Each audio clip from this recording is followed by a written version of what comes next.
Nagbaha nga pala dito sa probinsya, walang tigil ang ulan. Buti na lang kumagahal, tumigil na ang ulan. Pinasukan na rin pala kami dito ng baha.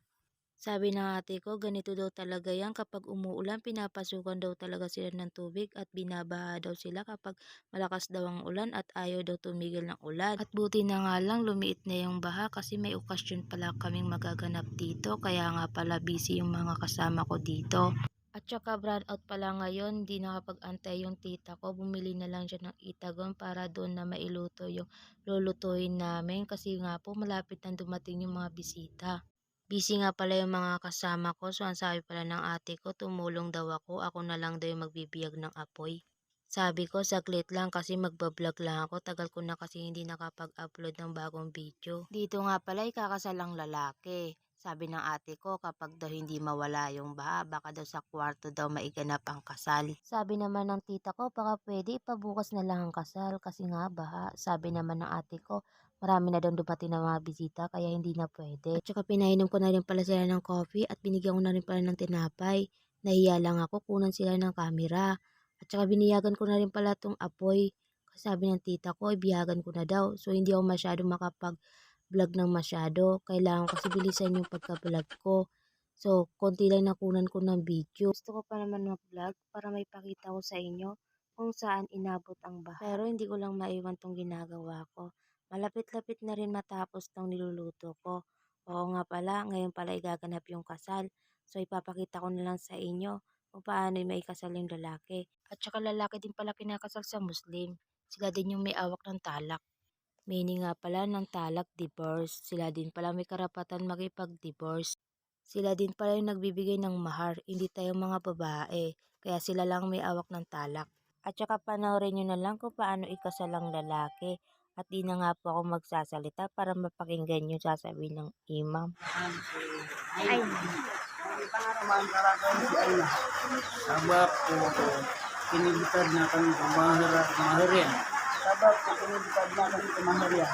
Minggu lang si Agama Islam. Minggu lang ko Agama Islam. Ano naman? Kaya ipangaruma ko kasi hindi pangaruma ko kasi na sabab ko kinibutad juga. Sabab ko kinibutad na kumaharian.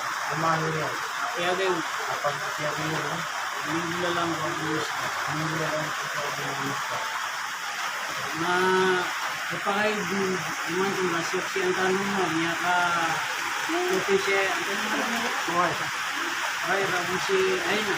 saksiyan nyo na ikasal na. Sabi ng imam, pwede niya na daw puntahan yung bride. At itong mapapangasawa niya, pinuntaan na nga niya si bride at babatalan niya nga ito. Simple lang naman yung pagbatal niya.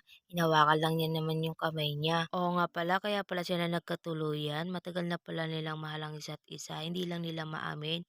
So, sagsabi na rin pala sila sa mga magulang nila at asawain niya tong si bride. Ayan, pumayag naman si bride kasi crush na crush naman din pala niya. Ayun, nagkaaminan na kaya nagkatuluyan na rin sila. Natutuwa nga sila dahil nga nagkatuluyan na nga silang dalawa. Mapapasana all na lang talaga ako. Wala talaga makakapigil kapag nagmamahalan talaga yung dalawa. Umulan man o bumahaman o bumagyuman.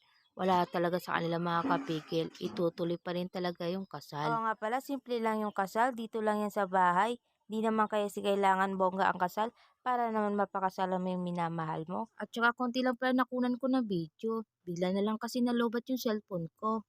Kaya hindi na rin ako nakapag-vlog. Ilalagay ko na rin pala dito yung picture ko para naman makita ninyo kung ano nga ba itsura ko. At saka sa dami na nagkakamera, hindi ko alam kung saan ako titingin. Ilagay ko na rin pala yung picture ko na may filter.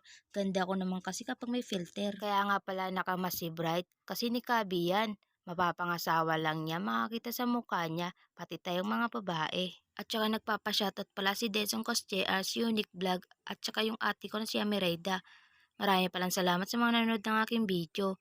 Kung gusto magpa-shoutout, i-comment mo lang yan. Ikaw isusunod ko i-shoutout. Gusto ko lang palang batiin yung bagong kasal ng congrats. At hanggang dito na lang pala yung video ko. At saka mabuhay nga pala ang bagong kasal. Bye-bye!